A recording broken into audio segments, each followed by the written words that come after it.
Well, it is good to see y'all today, and welcome back to another video. You know, today is an exciting day, and it's not because there's really anything special about today, but for a backyard grower who receives a brand new box of plants, it's a really exciting day just to see what the new plants look like and to know that there's something new going on. And already here at the very end of the growing season, we've had a hard freeze now and everything out here is dormant, but already looking forward to next spring, to March and April and warmer weather.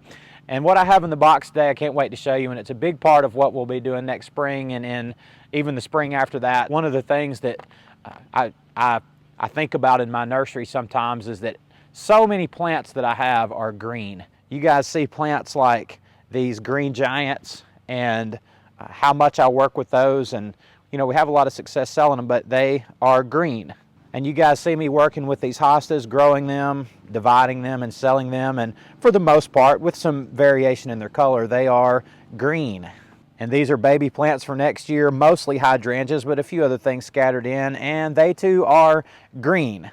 And then here there's more green giants, and there's blue rug junipers, and there's dianthus, and there's Rheingold arborvitas, and there's more emerald green arborvitas over there, and so much of what we have out here is green.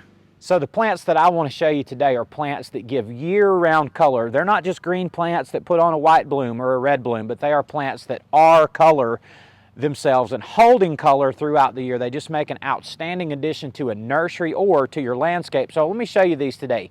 This is a plant called Heuchera, or coral bells is the common name, sometimes called alum root, but I think the most common name for these plants are coral bells. And coral bells come in an incredible variety of really spectacular colors, shapes, sizes, and looks. And I want to show you just a couple of varieties today that I've ordered, and I'm looking forward to unboxing these and just kind of seeing what these plants look like. And I've got two varieties of coral bells here that have been shipped, and I took a peek at these already, but I want to show these to you. One is a variety called caramel, and this is a pretty common variety of coral bells. And the caramel is one you can find it.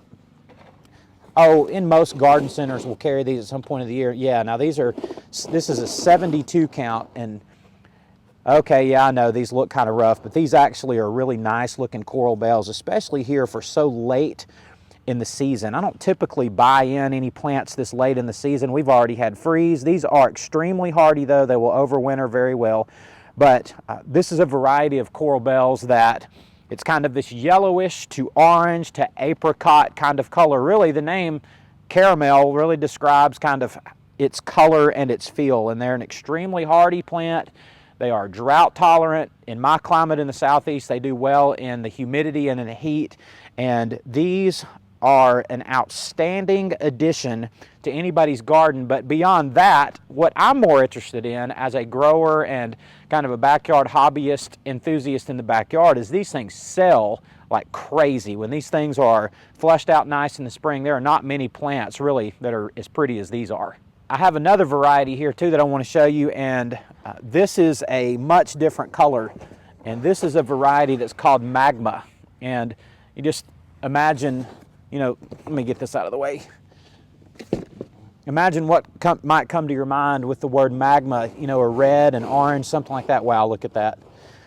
The colors of that are absolutely spectacular. Now, one of the things about coral bells that are so appealing to people is that it's the plant themselves, the foliage of the plant themselves that are so attractive to people. You know, many plants bloom these spectacular looking blooms and they have great looking flowers, but coral bells do bloom. But what really is the draw to these plants is their beautiful color. And this magma coral bell, one of the spectacular things about it is this color that it does year round. Now, through the seasons of doing backyard nursery, I've had several varieties of coral bells. I've had these caramels, they're awesome. I've never had the magmas before, but I've also had a color called purely purple. I've had one called Georgia peach. I've had one called Georgia plum. I've had melting fire. A couple of the standard colors are Palace purple and one called Dale's strain. You can kind of see these pictures of how varied and how much variety there are with color in these. And this is why people like these, but not only do they vary in color, they also vary pretty widely in size. And that's something that I've learned in the last couple of years, is for the purpose of growing these in your backyard nursery, you want to focus on the varieties that grow to a larger size. And here's why. If you get some of the varieties that kind of reach a mature size of 8 inches to 10 inches in size, they don't look as good in a nursery pot. Now, I know that may sound kind of trivial, or it may sound, yeah, well, who cares? But the fact is when you have a nice full nursery pot, because this one's going to grow a lot bigger. This is a variety called Georgia Peach.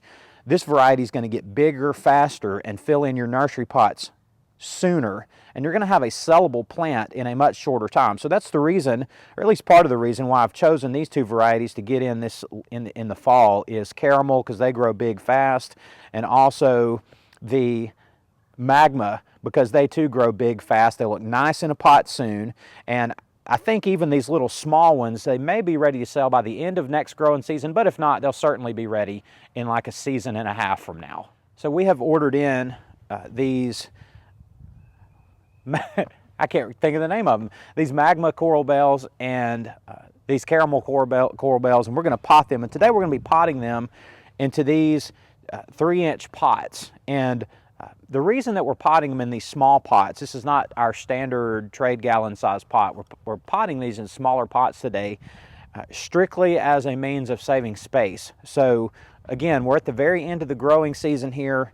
And we've had a freeze for the next week or so at least. We're supposed to be above freeze, and it'll give these plants some time to acclimate to our weather here, and to begin to go dormant here in our season, because these came from a greenhouse in Massachusetts somewhere. So they need a little bit of time to acclimate, and they'll be able to do that. But we're going to plant them in small pots just for the sake of overwintering them. They'll begin to settle into these pots over winter. Next spring, they'll explode in growth in here. And sometimes next summer, maybe mid or late summer, we'll pot these up into bigger pots. But it's just strictly a matter of saving space for now. So that's why we're doing them the way we're doing them. So on these small pots, the way that we do this is we fill these up maybe about 2/3 of the way with potting soil. We grab one of the little plugs. Check those out. I mean, it's just like a tiny little Heuchera coral bell plant. I mean, they're really cool. We just fill this up about 2/3 of the way, and take your fingers and poke a hole all the way down into the bottom of it, near the bottom of it, and just fill it in around the edges with potting soil, and pack it down a little, shake it, and snap it into the pot, to the tray, and it's just as simple as that. And these trays are 18 count, so it will take 4 of these trays to do the 172 tray. And then I'll show you in our next video how we're going to overwinter these.